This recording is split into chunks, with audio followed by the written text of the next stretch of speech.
से आता है? विश्वास की दृढ़ता, भाव की प्रबलता आपको शिव के करीब में ले जाती है। फिर आपकी जिंदगी के जितने दुख हैं, जितनी तकलीफ है, जितना कष्ट है, जितना तकलीफ, जितनी बीमारी, जितना तकलीफ है, वो सब शिव का,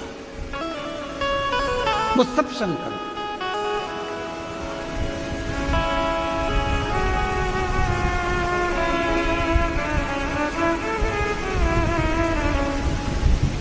तुम्हारे घर के आसपास में बहुत सारे लोग रहते हैं।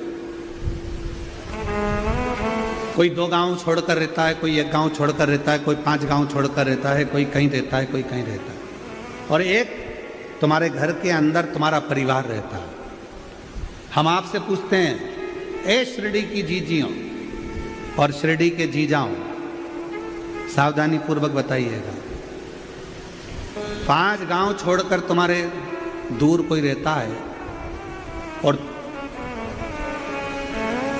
तुमको तकलीफ हुई, तुमको कष्ट हुआ, तुमको दुख हुआ, कोई बीमारी, कोई बुखार, कोई तबीयत खराब हो गई, तो दुख किसको होगा? जो साथ में रह रहा है। कि वो 5 गांव छोड़कर रह रहा है, उसको दुख होगा? बोलो बोलो, जम के बोलो जरा। जो हमारे पास में रह रहा है, जो हमारे नजदीक में रह रहा है, दुख उसको होता है। कोई 8-10 गांव दूर जाकर रह रहा है, उसको इतनी तकलीफ नहीं होगी, उसको दुख नहीं होगा। जो नजदीक में रह रहा है, दुख उसको क्यों हो रहा है? क्योंकि वो हमारा रिश्तेदार है, वो हमारा परिचित है, वो हमारा अपना है। और हमने शिव महापुराण की कथा में पहले भी कहा, आज फिर कहते हैं, देव अधिदेव महादेव को अपना पिता मान लो, अपना बाप मान लो, माँ जगत जननी को अपनी माता मान लो। तुम्हारी जिंदगी की जितनी दुख है, तकलीफ है, सब उसका हो, सब उसका।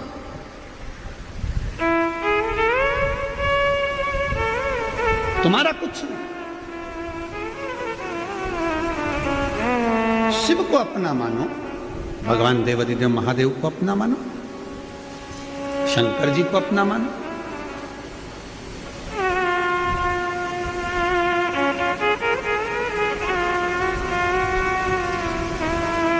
शिव महापुराण की कथा कहती है, जितना हम शिव को अपना मानते हैं, शिव उतना हमारे करीब में रहता है और हमारे मन के भाव को जानता है। शिव एक कथा बड़ी सुंदर है।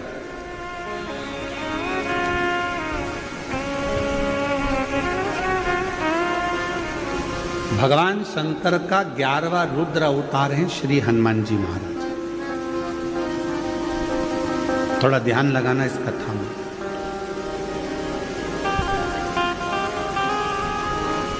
शिव जी का 11वां रुद्र अवतार श्री हनुमान जी महाराज।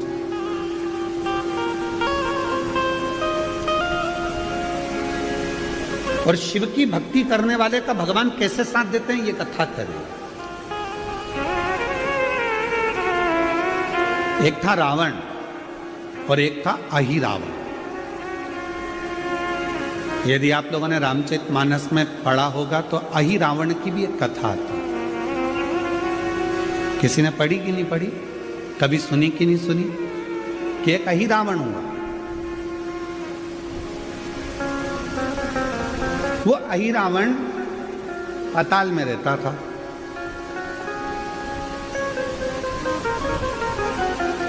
और अहिरावण पाताल में रहता, पाताल में निवास करता। जैसे रावण शंकर भगवान की आराधना में डूबा रहता, वैसा ही अहिरावण भी शिव जी की आराधना करता, भगवान शंकर की आराधना करता। अहिरावण ने क्या कर रखा था, जल के अंदर एक शिवलिंग रख रखा था। उसी पाताल के जल में अहिरावण भगवान शंकर का प्रतिदिन अभिषेक करता, रोज।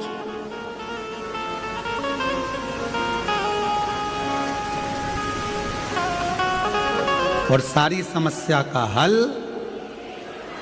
जम के बोले, सारी समस्या का हल लोटा। अहिरावण प्रतिदिन। ऐसा कोई दिन नहीं जाता था जिस दिन अहिरावण भगवान शंकर की आराधना ना करता हो, शिव की उपासना ना करता, अभिषेक करता, पूजन करता, बैठता, साधना करता, पूजन करता। और जब अहिरावण भगवान शंकर की पूजन कर कर उठ जाता, तब एक मछली उस जल में आती, शिवलिंग के आसपास घूमती और शिवलिंग के सामने वो मछली स्थिर हो जाती, खड़ी हो, हिलती भी नहीं, जाती भी नहीं, स्थिर हो जाती। शिव महापुराण का ये चरित्र बड़ा सुंदर है, बहुत सावधानी से सुनिएगा कि मेरा शिव जब एक जीव जंतु मछली पशु पक्षी के लिए इतना कर सकता है तो संसार के लोगों के लिए कितना करता है। अहिरावण भगवान शंकर की आराधना करता, शिव की उपासना करता, शंकर की आराधना में डूबा रहता, रोज प्रतिदिन जल समर्पित करता, पूजन करता, आराधना करता। और अभिषेक करने के बाद, जल चढ़ाने के बाद, पूजन करने के बाद अहिरावण जब उड़ जाता तो एक मछली आती उस पानी में और शिवलिंग के आसपास भ्रमण करती, शिवलिंग के आसपास घूमती।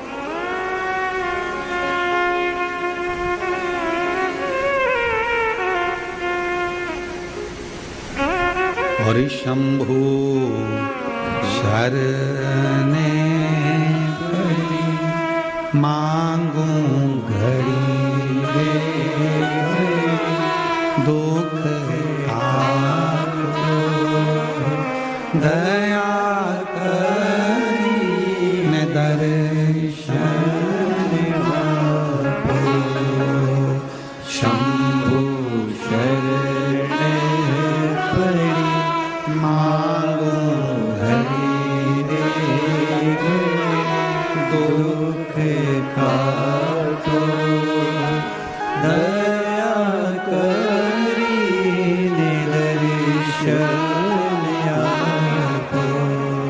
एक मछली स्थिर है, अहिरावण उठकर जाता और वो मछली आकर शिव जी की परिक्रमा करती।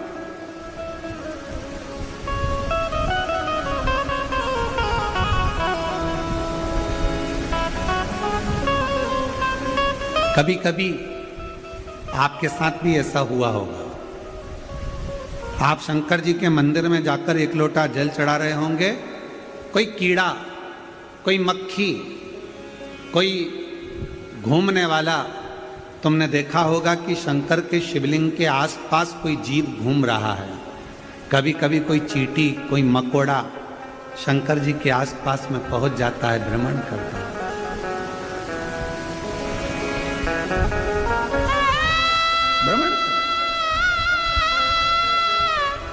शिव जी का एक नाम है पशुपति नाथ। केवल मनुष्य के ही देवता शंकर जी नहीं है, शिव जी का एक नाम है नागेश्वर नाथ। केवल मनुष्य के ही देवता नहीं, नागों के देवता भी शिव हैं, पशुओं के देवता भी शिव हैं। शिव जी का एक नाम है स्तंभेश्वर नाथ, पक्षियों के देवता भी शिव हैं। शिव जी का एक नाम है नंदीश्वर, पशुओं के देवता भी शिव हैं। शिव केवल मनुष्य के नहीं, नाग, किन्नर, गंधर्व, अप्सरा, देवता, पशु, पक्षी, जितने जीव हैं सबके देवता, देवाधिदेव महादेव सबके।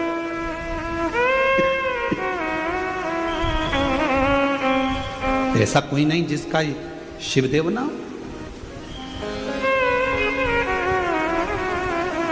महाराष्ट्र में एक मंदिर है खंडोबा जी का, कौन कौन गए जरा हाथ उठाओ, गए हो आप लोग? कौन है खंडोबा जी? स्वयं शिव, स्वयं शिव, शंकर का एक अवतार जो अपने भक्तों के लिए एक राजसी वेश में सामने प्रकट हो जाते हैं।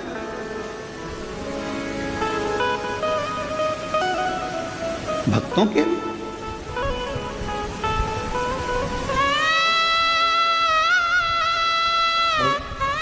जब हम उसको पुकारें तो वो आता है। और मेरे भोले तेरा सहारा है, मेरे भोले तेरा सहारा है,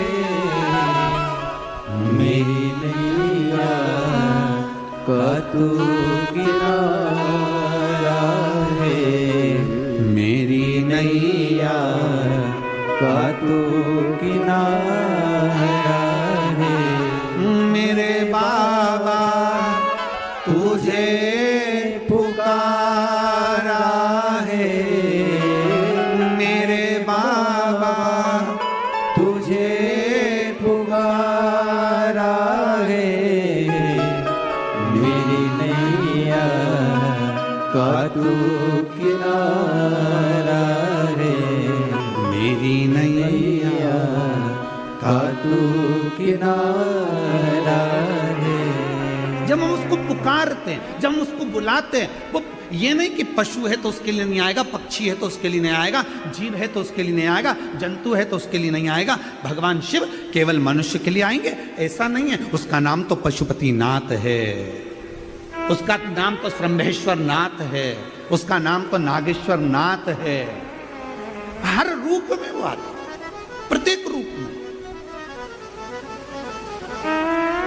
ऐसा कोई रूप नहीं जिस रूप में परमात्मा नहीं आए।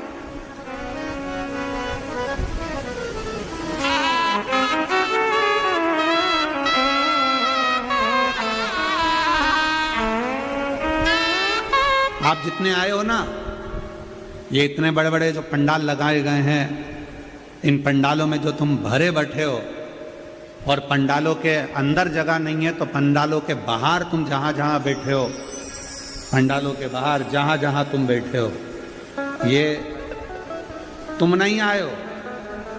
तुम्हारा संबंध पुराना कोई देव अधिदेव महादेव से रहा होगा तो शंकर भगवान तुम्हें खींच कर यहां बुलाए। ये तुम नहीं आए हो, ये तुम्हारे बस की बात नहीं है कि तुम यहां पहुंच जाओ। शिव महापुराण की कथा में जैसे तुम्हारे मोहल्ले में शादी होती है तो शादी में जिसको बुलाया जाता है वही आता है। बुलाया किसको जाता है? जिससे अच्छी पटती है, जिससे जिसकी अच्छी पहचान होती है, जिससे जिसका अच्छा रिश्ता होता है, उसी को शादी में बुलाया जाता है। उसी तरह शिव महापुराण के कथा के पंडाल में वही पहुंचता है जिसका शंकर भगवान से कोई पुराना संबंध रहा, रिश्ता रहा।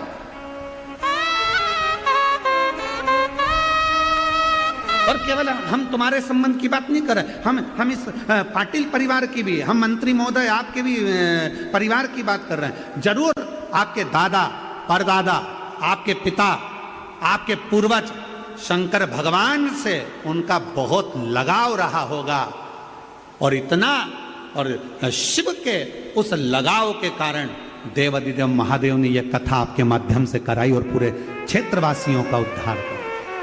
क्षेत्रवासी, ये कथा अगर हो रही है और पाटिल परिवार अगर इसे करा रहा है तो हम कहेंगे इन पर शिव की करुणा, इन पर शंकर की उदारता। और वो शिव की उदारता से ये कथा यहां पहुंची। भगवान शंकर की पवित्र कथा है।